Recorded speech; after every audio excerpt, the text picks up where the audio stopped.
YouTube Pipe community. This is Smarty Bob. Just a little update. First of all, I need to get rid of some smoke.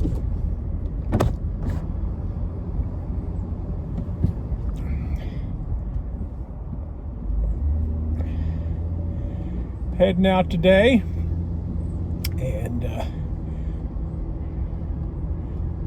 Friday or Saturday is Veterans Day, and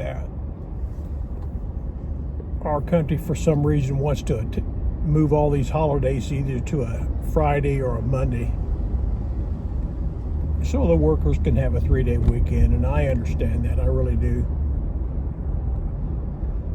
Although most of my life I never had a job that recognized weekends. In the industry, you work 7 days a week. In the airline industry, you work 7 days a week. Drove a truck. There is no such thing as weekends. You hit the road when you hit the road. So, we're going to observe this Veterans Day on Friday.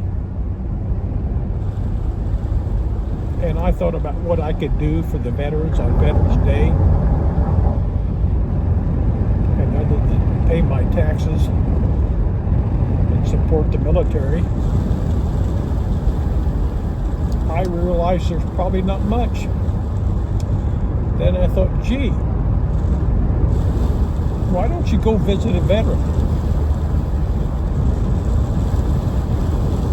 Now I know a few. In fact, I have a very good friend. Worked for the airline industry too. He worked there about 30 years. Got a good retirement package from his airline, and he got to retire. And I was about 5 years behind him or so.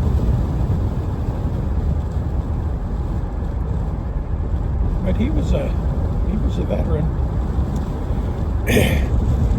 and like a lot of our veterans, I think, especially when they go into the wars abroad. He was in the Vietnam War, but I've talked to many that was in the Korean War and was over in Afghanistan, and I do think that we take them out of our society.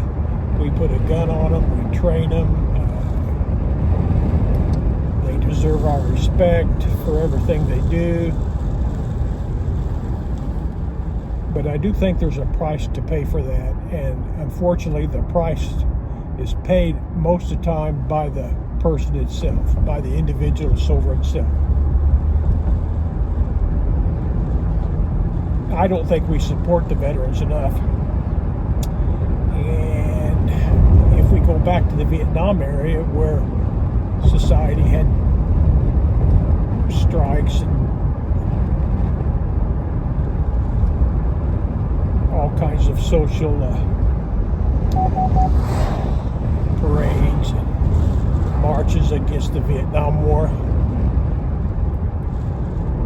a lot of those guys came back and they were embarrassed that they was a soldier, embarrassed that, and they suffered a lot of embarrassment because they said, boy, it'd be nice if one could find a pipe tamper.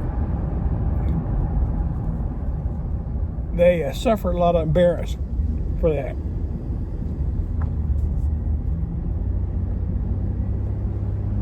And that was unneeded. So a lot of them hid.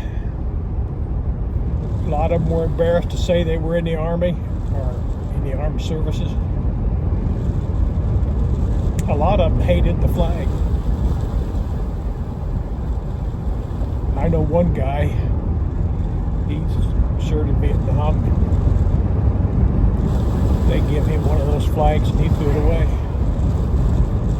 He told his wife, he says, I don't want a flag in my coffin. I don't want a flag around my funeral services.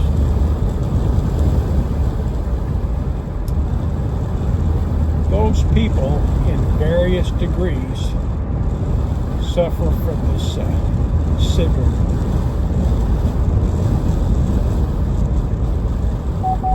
PTSD.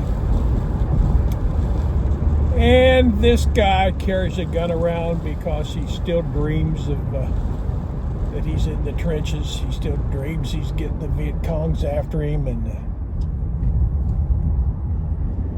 my dad, when I was a kid, when I was a young kid, and Dad came home, sometimes he'd come from work and fall off for a nap, and he'd be on the couch or be laying on his bed.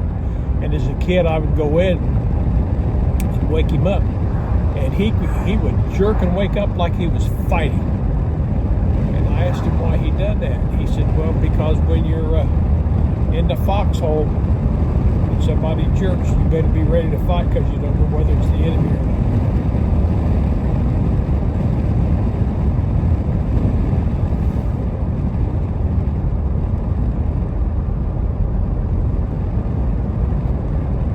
So today we think we're helping our military if we get flags out. We say, oh, this football game's for the military, and we roll these military people out. And I think it is important to honor them. I'm not against anything like that. But what I am against is the huge amount of money that our society spends, that we act like we're honoring the vets. We should be spending that money on really helping them out, helping out their mental conditions. And I almost say just about everybody that gets out of the military needs to go through, I don't know what you call it. Well,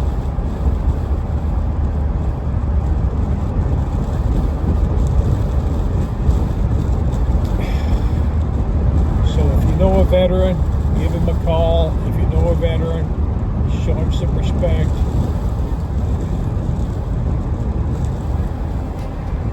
Yesterday was just a memory. Tomorrow's a promise.